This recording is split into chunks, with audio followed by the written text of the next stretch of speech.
Ito ang mga the best na payo sa taong gustong mag-improve ang buhay. Una, save, save, save. Tama, mag-ipon ng pera, mag-save. Kahit magkano pa yan, mag-save ka. Turuan ang sarili na mag-save. Turuan ang sarili, meaning disiplinahin ang sarili. Kung sapat lang ang kita, gumawa ng racket at ang makukuha mo doon, yun ang isave mo. Yun ang gawin mong savings kasi nga, you never know. Again, kahit papaano, mag-save. Pangalawa, makinig ka sa magulang mo. Tama, sila ang nagpalaki sa'yo. Walang nakakakilala sa'yo sa mundong ito kundi sila. Alam nila kung paano ka mag-isip at dumiskarte sa buhay. Hindi naman masama kung paminsan-minsan tawagan at kausapin sila para sa isang payo. Gawing practice dahil they will also feel good about it. Pangatlo, piliin ang mga kaibigan. Noon pa man ito na ang bilin ng ating mga matatanda, ng magulang, ng mga lolo't lola. Piliin ang mga kaibigan na ilalagay mo sa buhay mo dahil ikaw ang produkto ng mga taong inilalagay mo sa buhay mo.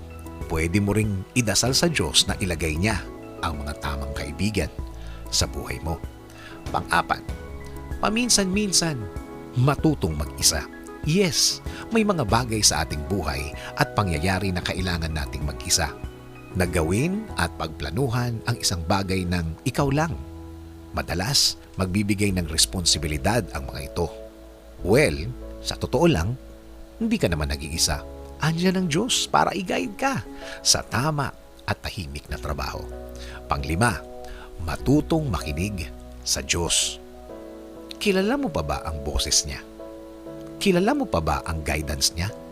Baka naman sa sobrang dami ng nag-a-advise sa'yo, ay hindi mo na naririnig ang Diyos. Lalo na sa dasal. Mas maiging tumahimik minsan para marinig at maramdaman mo ang presensya niya. Mas madalas kumunik sa Kanya, lalo na sa mga panahon ngayon. Gawing practice o gawin ng madalas. Maging clear sana ang linya mo papunta sa Kanya para mas marinig mo siya ng malinaw na malinaw. Sabi nga sa Isaiah 58:11, "The Lord will guide you always. He will satisfy your needs in a sun-scorched land and will strengthen your frame. You will be like a well-watered garden, like a spring whose waters never fail."